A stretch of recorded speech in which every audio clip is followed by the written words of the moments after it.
Welcome back to another episode of quick and me. ഇന്ന് photo fest ഇന്ത്യയുടെ second day ആണ്. അപ്പൊ നമ്മളിപ്പോ സിഗ്മയുടെ സ്റ്റോളിലാണുള്ളത്. അപ്പം ചേട്ടാ പേരെന്താണ്? റെമോൺ. അപ്പൊ ചേട്ടാ ഇപ്പോ പുതിയതായിട്ട് ലോഞ്ച് ചെയ്തിട്ടുള്ള ഏതൊക്കെ ലെൻസസ് ആണ് സിഗ്മ? സോ സിഗ്മയുടെ ലെൻസസ് നോക്കുമ്പോൾ 3 പുതിയ ലെൻസ് ആയിട്ട് സ്റ്റാർട്ട് ചെയ്തിരുന്നു. ഒന്ന് 50mm 1.2, പിന്നെ 2470 2.8 Mark II, പിന്നെ 2845 1.8. അതാണ് വേൾഡിലെ ലാർജസ്റ്റ് ആപ്പർച്ചർ ഉള്ള zoom lens for full frame. So നമ്മളുടെ ഇപ്പോൾ എൻ്റെ കയ്യിലുള്ളത് 2470 ലെൻസാണ്. സോ ഇതിൻ്റെ കാര്യം പറയുമ്പോൾ നമ്മളടുത്ത് ആപ്പർച്ചറിങ്ങും പിന്നെ അഡീഷണൽ ആയിട്ട് ഓട്ടോ ഫോക്കസിൻ്റെ button for vertical shooting.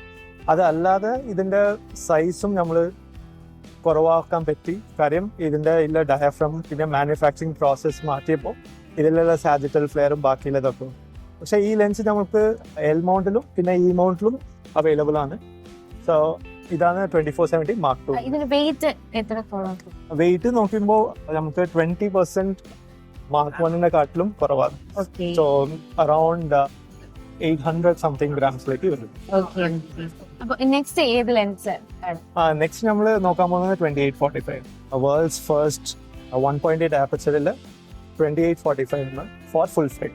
So ഈ ലെൻസ് നമുക്ക് എൽ മൗണ്ടിലും ഇ മൗണ്ടിലും അവൈലബിൾ ആണ്. ഇതാണ് ഫസ്റ്റ് 1.8 ആപ്പർച്ചർ. കാര്യം നമ്മളുടെ മൊത്തം സൂം റേഞ്ച് നോക്കുമ്പോൾ 2.8 ആപ്പർച്ചറിന്റെ താഴെ ഒന്നുമില്ല. സോ ഇത് 1.8 ആപ്പർച്ചറിലാണ്. അതല്ലാതെ നമുക്ക് ഇവിടെയും ഓട്ടോ ഫോക്കസിന്റെ വെർട്ടിക്കൽ ഷൂട്ടിംഗ് ബട്ടണും ഉണ്ട്, പിന്നെ ആപ്പർച്ചറിങ് സപ്പോർട്ടും കൊടുക്കാനുണ്ട്. അതല്ലാതെ ഇത് ഫുൾ ഫ്രെയിമിൽ 1.8 എന്ന് പറയുമ്പോൾ വീഡിയോ ഷൂട്ടിംഗിന് സ്പെസിഫിക് ആയിട്ട് ഡിസൈൻ ചെയ്ത ലെൻസാണ്. അപ്പൊ ഇതിന്റെ വെയിറ്റ് റേഞ്ച് വരുമ്പോൾ ഹാൻഡി അല്ലേ? ഇത് പ്രോപ്പറായിട്ട് 1.8 ഇത് കുറേ ഹാൻഡിയാണ്. പ്രൈം ലെൻസ് കമ്പയർ ചെയ്യുമ്പോൾ ഇതിന്റെ വെയിറ്റ് ഇനിയും കുറവായിട്ടേ കിട്ടുള്ളൂ. അതല്ലാതെ ഗിംബൽ സപ്പോർട്ടൊന്നും ഒന്നും കുഴപ്പമില്ല. അപ്പം ഇത് ന്യൂ സീരീസിലുള്ള Mark II. ഇപ്പം നമ്മൾ Mark II സംസാരിച്ചു. ഇത് വന്നിട്ട് 50mm 1.2 ആപ്പർച്ചറുള്ള ലെൻസാണ്. സോ ഇപ്പോൾ നമ്മളുടെ ഇതിന് മുമ്പത്തുള്ള സിഗ്മന്റെ ലെൻസിൽ 50mm 1.4 ഉണ്ടായിരുന്നു. അതിന്റെ സെയിം ഹൈറ്റും അതിന്റെ സെയിം വിത്തും ഉള്ളതാണ്. 1.2 എന്ന് പറയുമ്പോൾ എല്ലാവരും വിചാരിക്കും അതിന്റെ വെയിറ്റ് കൂടും, സൈസ് കൂടും എന്ന് പറഞ്ഞിട്ട്. പക്ഷെ ഇത് അങ്ങനെയല്ല. ഇവരെ നമ്മുടെ മാനുഫാക്ചറിങ് ചെയ്യുന്ന സമയത്ത് തന്നെ നമ്മളുടെ ഇതിൽ എന്തൊക്കെയാ വെയിറ്റ് റിഡക്ഷൻ ചെയ്യാൻ പറ്റും. അതല്ലാതെ ഹൈ സ്പീഡ് ലീനിയർ ആക്ച്വേറ്റർ പറഞ്ഞിട്ട് ഓട്ടോ ഫോക്കസിന് ഇനിയും ഫാസ്റ്റ് ആക്കാൻ വേണ്ടിയുള്ള കുറേ സാധനം നമ്മൾ ഇംപ്ലിമെന്റ് ചെയ്തിട്ടുണ്ട്. അതല്ലാതെ നമുക്ക് ആപ്പർച്ചറിങ് പറയുന്നത് ഇപ്പോൾ ഒരു ട്രെൻഡിങ് മൂവ്മെന്റ്. സോ സിഗ്മ വന്നിട്ട് അതിന്റെ ആപ്പർച്ചറിങ് ഇവിടെ സെറ്റ് ചെയ്തു. ഇൻ കേസ് വീഡിയോ ഷൂട്ട് ചെയ്യുമ്പോൾ നമുക്ക് ആപ്പർച്ചറിങ്ങിന്റെ സൗണ്ട് വേണ്ടെങ്കിൽ ഇവിടെ click of and on button. So ഇതും നമ്മൾ യൂസ് ചെയ്തിട്ട് നമ്മൾ ചെയ്യാൻ പറ്റുള്ളൂ. പിന്നെ 35mm 1.2 ഉണ്ട്. പക്ഷെ അതിനെ കമ്പയർ ചെയ്യുമ്പോൾ ഇത് ഇനിയും സൈസിലും വെയിറ്റിലും കുറവാണ്. അപ്പോൾ ഇത് മൂന്നുമാണ് നമ്മുടെ സിഗ്മയുടെ പുതിയ ലോഞ്ച്. അപ്പൊ ഇനി എന്താണ് ഫ്യൂച്ചർ?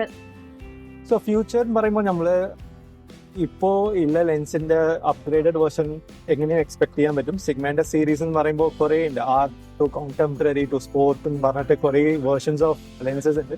അതിന്റെ അപ്ഗ്രേഡഡ് വേർഷൻ ആയിട്ടുള്ള കുറേ ഇത് ഇംപ്ലിമെന്റ് ചെയ്യാൻ പറ്റും. പ്ലസ് ഇപ്പോൾ ക്യാനന്റെ RF APS-C ലെൻസസ് എക്സ്പെക്റ്റഡ് ആണ്. സോ അതിനും കുറേ ആൾക്കാർ വന്ന് ചോദിക്കാറുണ്ട്.